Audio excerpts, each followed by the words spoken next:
It seems like what can go wrong will go wrong for the New York Football Giants, and now Malik Nabers has been added to the injury report following Thursday's practice. We're going to react to that on today's show, but first, I want everyone watching to get down in the comments section and let me know your one-word reaction to Malik Nabers having a knee injury, being added to the injury report, and potentially having his game day status for Sunday be in jeopardy.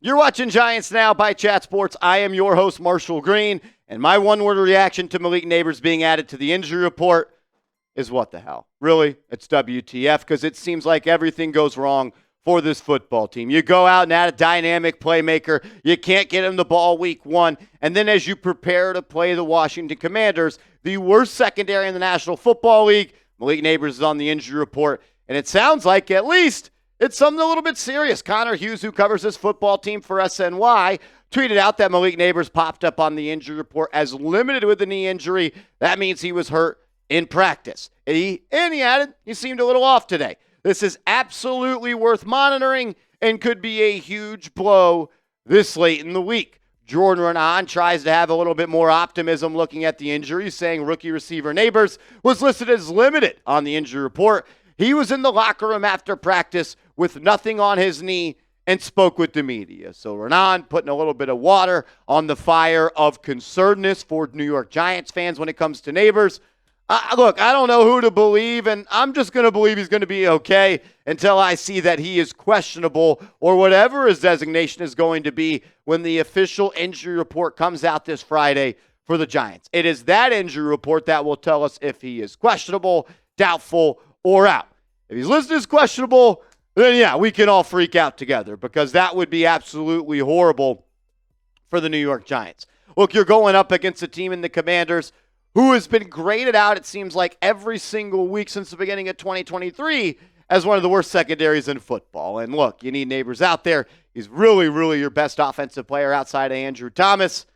And I'm not sure I can watch this team without him playing football because, man, they are going to be boring. The entire injury report for both squads looks as follows. You're going to want to pay attention to Nick McLeod as he has been dealing with a knee injury. People have talked about that could be more so week to week than day to day. He did not participate at Wednesday's practice and did not participate at Thursday's practice. Darius Slayton, same thing as McLeod, has missed the last two practices. Gunnar Olszewski, I believe, is going to be added to injured reserve here pretty soon. He's going to be out a while. Malik Nabers, he was listed as limited. Slayton was out on Wednesday, practiced in a limited capacity on Thursday. And then Micah McFadden, who missed the game, or I guess he was active, just did not play on Sunday, week one. He was a full participant. Whereas the Commanders side, Emmanuel Forbes, their first-round pick from a couple of years ago, the corner, he is limited, and it sounds like he's going to be out for an extended period of time.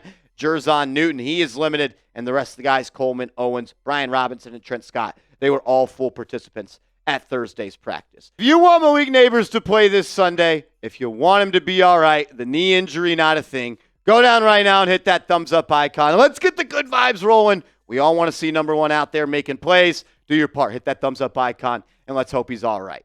This could be a big week for him. Look, the Commanders are not a good defense, especially on the back half. Multiple injuries now. They've allowed a lot of yards out of the slot.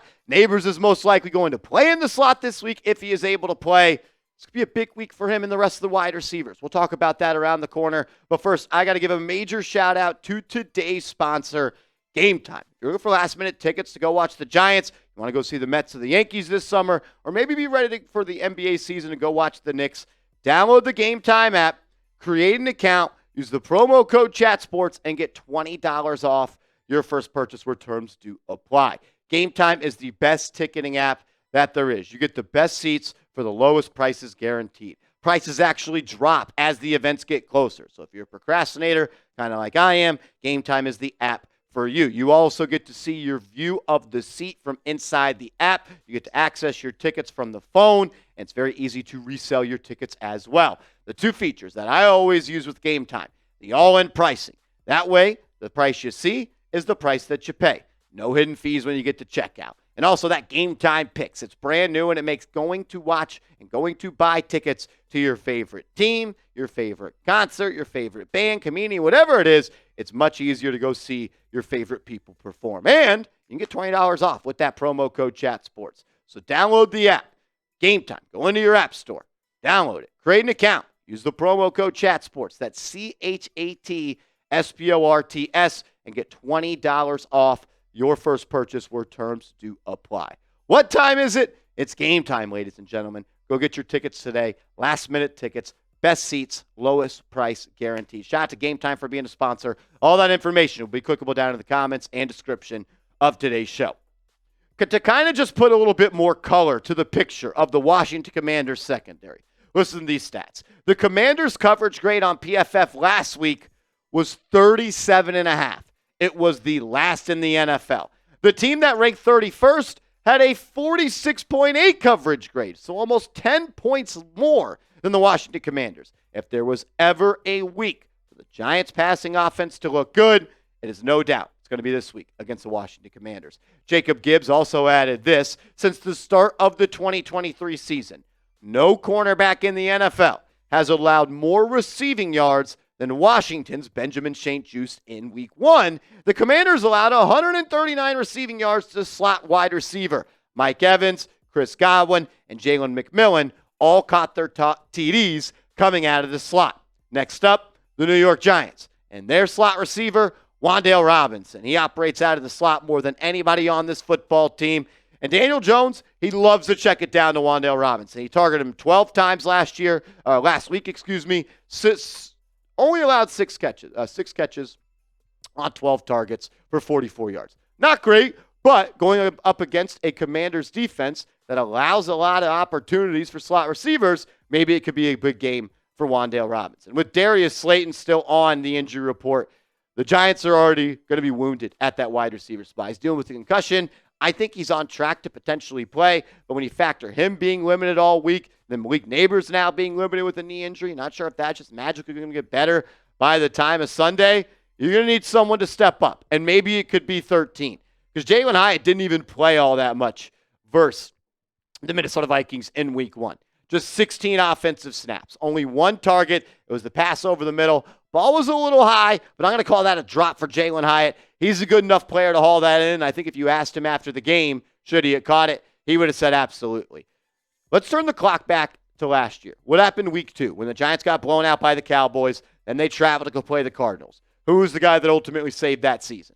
It was Jalin Hyatt. Big-time connection from Jones to Hyatt. Once got him in scoring position, and another time he threw him a deep ball and he went up and caught it. This team needs explosive plays. So why not lean on the guy that was one of the more explosive players for you last season, who averaged 16.2 yards per catch, and his average depth of target, the times that he was targeted and he got the ball, he ran routes of 20.7 yards. He also had 6 catches of more than 20 yards last year. You have to find a way to put Jalin Hyatt in a spot to be successful. And the Giants just need to prioritize Jalin Hyatt and his development. I understand Slayton's on the team, and there's no doubt about it that Slayton is a better receiver than him at this point, but you traded up for Jalin Hyatt. You gave up a third-round pick. You got to sometimes prioritize those guys. You got to invest in your investments and double down and triple down and make sure that he's a good football player. Because if you look back at the 3 draft classes for the New York Giants, really the first 2, there's not all that many winners out of them. And I think Hyatt could be one of those guys, but you got to give him an opportunity to go out there and live a little bit. This is the week for the Giants offense. Like, it's either now or it is never. And I truly do believe that if you can't put up points against this Washington Commanders defense, if you can't move the ball in the air, it's going to be a really long season. And if the Giants lay an egg, if they go out there and struggle, if Daniel Jones plays bad, I think he will be benched. Because, for all the reasons we've said, it's not a good defense, especially on the back half. They're injured at corner. They're young at corner. They have given up a lot of yards for a long time. Maybe you have the worst corner in football in Benjamin St-Juste starting. Now with Forbes out, they're going to have to upgrade someone from their bench. Like, it is now or never for this Giants offense. 4 ways they can win this football game.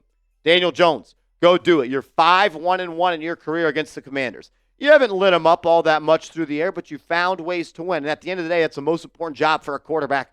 Go out and do what you do. You got to keep Jane Daniels in the pocket. He ran the ball 14 times last week.